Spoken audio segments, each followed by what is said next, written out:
So good morning everyone, আমি Asima daily blogging চ্যানেলে আবার একটি নতুন ভিডিও দিয়ে আপনাদের সকলকে আবার একবার স্বাগত। আশা করব আপনারা সকলেই বেশ ভালো আছেন, সুস্থ আছেন। আমরা সকলে খুব ভালো আছি। আজকে হয়ে গেল মঙ্গলবারের সকাল, এখন সময় হয়ে গেল 9:44। তো চলুন আজকে এই ব্লগটা এখন থেকে শুরু করা যাক। সকাল সকাল ওই অতগুলো শাড়ি গুছাবার আছে, তাই আমি ঝটপট রান্নাটা আজকে করে নেবো। তারপরে তো পুজো পাঠ আছে, তারপরে এগুলো গুছাগাছি করবো। তো আমি এখানে সকাল সকাল চলে এসেছি রান্নাঘরে, আর এখন 9:44। আমার কিন্তু অলরেডি ভাতটা হয়ে গেছে, আর মেয়েকে কিন্তু আজকে চলে গেছে স্কুল সকালে। আর ওকে টিফিনে বানিয়ে দিয়েছিলাম চিল্লাও। তো ওকে টিফিন বানিয়ে দেওয়াটা তখন আর ভিডিও ক্যাপচার হয়নি। যাই হোক, এখন আমি করছি ধোকার ডালনা, আর ভাতটা তো হয়ে গেছে। ধোকার ডালনাটা রেডি করেছি। তো আমি এক একভাবে এক একদিন ধোকার ডালনাটা করি। আজকেও একটু অন্যভাবে করেছি। তোমরা যদি বলো তো নেক্সট দিন কিভাবে করছি, দাঁড়াও দেখাই ব্যাক ক্যামেরা দিয়ে। তো দেখো, ধোকার ডালনাটা পিসগুলো আমি কাটিং করছিলাম, এই যে দুটো কাটিং করেছি আপাতত। তো আমি আজকে ডালটা বেটে নিয়েছিলাম, তোমার দিয়েছিলাম একটু আদা, কাঁচা লঙ্কা, ঠিক আছে, এটাই দিয়েছিলাম, দিয়ে ডালটা প্লেন বেটে নিয়েছিলাম।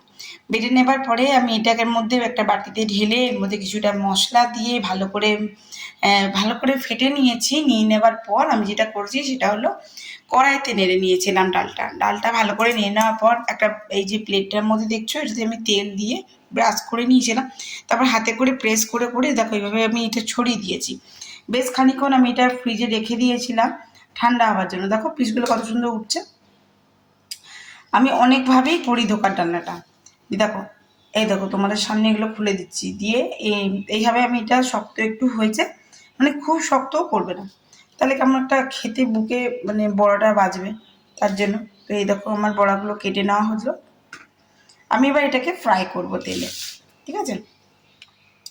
তো যদি তোমরা এরকম ধোকার রেসিপিটা দেখতে চাও তো আমাকে অবশ্যই কিন্তু কমেন্ট করতে পারো। আমি তোমাদের সঙ্গে আবারও একবার এই ধোকার রেসিপিটা শেয়ার করব। ধোকা অনেকভাবেই করা যায়, ঠিক আছে। তো যারা, আমি এটাতে হিং টিং দিয়েছি, যারা হিং ভালোবাসো না অবশ্যই অ্যাভয়েড করো। তো এতে একটু মশলা দেওয়া আছে, হিং দেওয়া আছে, আর অবশ্যই বাটার সময় তো বললে আমি আদা, কাঁচা লঙ্কা বাটা দিয়েছি। তো দেখো আমি সব কটা কিন্তু স্কোয়ার শেপে কেটেছি। তো এইভাবেই আর কি মিঠির বাবা তাড়াতাড়ি খেয়ে বেরিয়ে যাবে নিজের কাজে। তো রান্নাটা হয়ে গেলে ধরো বাকি কাজগুলো এবার চান টান করবো। দিদি কাজে এসে কাজে নিচে করছে, ততক্ষণ আমার রান্না হয়ে যাবে এগুলো। তো এইভাবে আমি প্রতিটা বড়া দেখছো কেটে নেবো। কেমন সুন্দর উঠছে দেখতে পাচ্ছ, এই দেখো।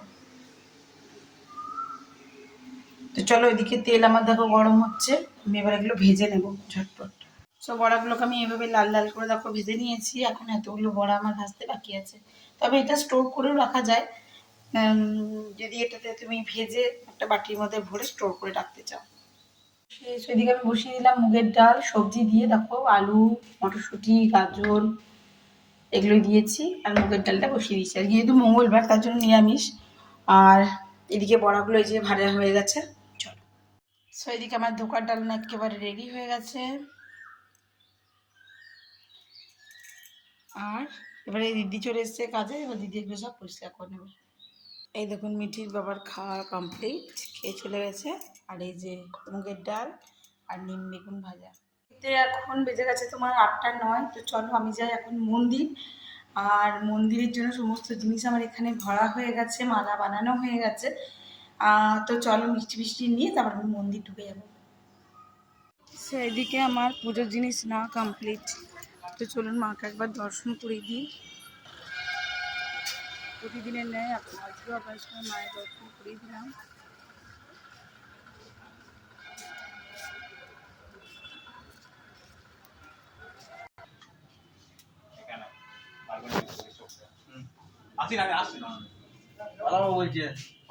সো আমার তো পুজো দেওয়া কমপ্লিট হয়ে গেছে, কিন্তু আমি বসে আছি। আসলে মিঠি বলেছে মা আমাকে তুমি নিতে আসবে, ও পড়তে এসছে। মাঝে মধ্যে আর কি ওর একটু মন টন হয় যে মা আমাকে নিতে আসবে, মা আমাকে দিয়ে যাবে। তো ওদের মন রাখতে তো হয়। তা আমি এসে এখন বসে, সময় প্রায় 8টা 42, আর এখনো পর্যন্ত মিঠির ছুটি হয়নি। কখন ছুটি হবে জানি না। ও ছুটি হবে তারপর ওকে নিয়ে আমি যাব বাড়ি। বাড়ি না, একটু দোকান যাবার ছিল, কিছু জিনিস নেওয়ার ছিল। দেখা যাক কতক্ষণে ছুটি হয়, তারপর আমি যাবো। আমি তো পাচ্ছি না এই জন্য। তো আমরা বসে পড়ছি রাতে ডিনার করতে। আমি করছি মুড়ি আর ধোকা ডালনা দিয়ে, এই যে। আর এদিকে আমার বেটি কিন্তু ভাত খাচ্ছে। বেটি ধোকা তোল, ধোকারই নে, তোদেরকে ধোকাই দেবো আমি। তোমাকে ধোকা দেবো। মেয়েটি আজকে পড়ে কেমন লাগলো? ফটো তুলো। ক্লাস 9-এ পড়ে তোমার কেমন লাগলো? আজকে ফার্স্ট দিন টিউশন তোমার। পড়ার ছিল তো ভালো, না আমার খারাপ লাগছে কেন আমি লিখতে পারছি না। হ্যাঁ, এটা তোমার এগুলো নতুন, আজকে প্রথম দিন, এবার করতে করতে হয়ে যাবে। সবার কাছে তাই হয়, ঠিক আছে? কোথায় থাকো? সো গুড মর্নিং সকলকে জানাই প্রভুর চরণে সকলের প্রণাম, আমারও প্রণাম। আর এখনও সকালে দেখতে পেলে 45 হয়ে গেছে, 6:45। এখানে মিটিকে আমি বসিয়ে দিচ্ছি খাবার খেতে। আর আজকে আমি টিফিন দিয়েছিলাম চাউমিন। তো তোমাদেরকে ও গুড মর্নিং জানালো। তো চলো,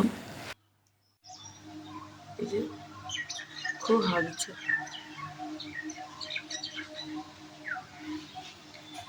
আর মিঠিকে আমি খেতে দিয়ে দিয়েছি। চারদিকটা বেশ মেঘলা মেঘলা,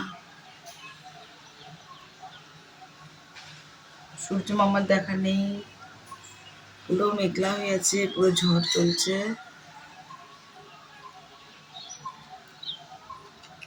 তুলসী গাছটাকে আমার রং করা হয়েছে বলি, সেগুলো আবার মিঠি সাদা খড়ি দিয়ে রং করছিল। তারপর কালকে ঝড় উঠেছে আর মিঠি গড়নি পালিয়ে